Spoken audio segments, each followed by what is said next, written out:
দেশের অভ্যন্তরে নানা ধরনের চক্রান্ত চলছে, ষড়যন্ত্র চলছে, বিভিন্ন এলাকা অস্থির করে রাখার প্রচেষ্টা চলছে। এটা কোনো বিচ্ছিন্ন ঘটনা নয়। আমাদের 1 ইঞ্চি জমির উপর যদি কেউ সেন দৃষ্টি দেয়, আমরা তার চোখ ফুটা করে দেব। একটি দেশকে খুশি করার জন্য শেখ হাসিনা প্রতিনিয়ত দেশের বিরোধী শক্তির বিরুদ্ধে এটা কাজে লাগিয়েছেন, কিন্তু উনি এটাকে প্রতিষ্ঠিত করতে পারেননি। এখানে যেমন 5 ওয়াক্ত নামাজে আজানের ধ্বনি হয়, এখানে তেমনি হিন্দুর বাড়িতে বাড়িতে তাদের বিভিন্ন সভা জলসার মধ্যে রামায়ণই শোনা যায়। এটাই তো হচ্ছে ঐতিহ্যের একটা উজ্জ্বলতম অংশ। আমরা সেই ঐতিহ্যের ধারক বাহক। এইখানে নানা চক্রান্ত করে, নানা ধরনের বাহির থেকে নানা কথাবার্তা বলে বহু ষড়যন্ত্র করা হচ্ছে, চক্রান্ত করা হচ্ছে। কিন্তু এখানে আমরা সবাই একসাথে এক যোগে আমরা কাজ করছি বলে আজকে ব্যর্থ হচ্ছে চক্রান্তকারীরা। নানা মদদ আসে নানা দিক থেকে। আমি আপনাদের সামনে নাম খুলেই নাই বললাম, মদদ আসে।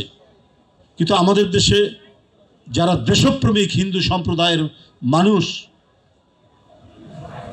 তারা অটুট অবস্থান নিয়ে আজকে দেখুন যে ষষ্ঠীতে এত লোকের সমাগম। আজকে এখানে অপর্ণা, তারপরে অপু এরা সবাই বলেছে যে এর আগে কখনো হয়নি। কারণ আমরা প্রত্যেকেই মিটিং করে জেলা জেলায় কথা বলে আমরা প্রস্তুতি নিয়েছি যে নানা ধরনের অপকর্ম সংগঠিত করতে পারে ষড়যন্ত্রকারীরা, কিন্তু আমাদের একবার সতর্ক নজরদারি থাকবে। বাংলাদেশ সরকার এ ব্যাপারে তাদের গুরুত্বপূর্ণ ভূমিকা পালন করবে, কেউ ঘুমিয়ে থাকবে না। আমাদের প্রত্যেকটি হিন্দু সম্প্রদায়ের মন্দির তারা পাহারা দেবে, তারা নজরের মধ্যে রাখবে। মুসলমান সম্প্রদায় তাদেরকে সহযোগিতা করবে। পূজা কমিটির সাথে কথা বলে যে কোনো সময় যে কোনো পদক্ষেপ নিতে হলে তারা সেখানে থাকবে। এমনকি আলেম ওলেমা, মসজিদের ইমাম মুয়াজ্জিন তারা পর্যন্ত এই ভূমিকা পালন করছেন প্রত্যেকটি জায়গায়। এই সম্প্রীতি, এই নিদর্শন কি অন্য কোথাও আছে? পার্শ্ববর্তী দেশে আছে, কিন্তু সেখান থেকে নানা ধরনের উস্কানিমূলক কথাবার্তা বলার চেষ্টা করা হয়। আজকে দেশের অভ্যন্তরে নানা ধরনের চক্রান্ত চলছে, ষড়যন্ত্র চলছে, বিভিন্ন এলাকা অস্থির করে রাখার প্রচেষ্টা চলছে।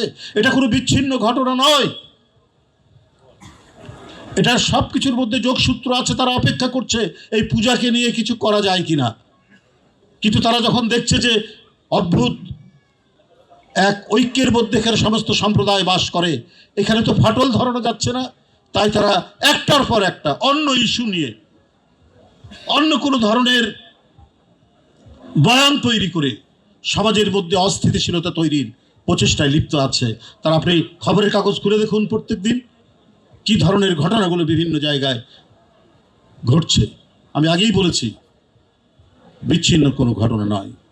কথা বলছেন অনেকেই, অনেক মদত যে আসছে তো ঠিক, তবে আমি বলে রাখি আমরা এখানে এই যে এখানে এক টেবিলে বসে আছে হিন্দু মুসলমান সব সম্প্রদায়, আমাদের সামনে বসে আছে সমস্ত মুসলমান এবং হিন্দু সম্প্রদায়ের সবচাইতে অসংখ্য মানুষ এই পূজা উপলক্ষে এই দীর্ঘকালের সুপ্রাচীন এই মন্দিরের তারা এসেছেন উৎসব পালন করার জন্য, দেখার জন্য। আমরা প্রত্যেকেই আমাদের 1 ইঞ্চি জমির উপর যদি কেউ সেন দৃষ্টি দেয়, আমরা তার চোখ ফুটা করে দেব।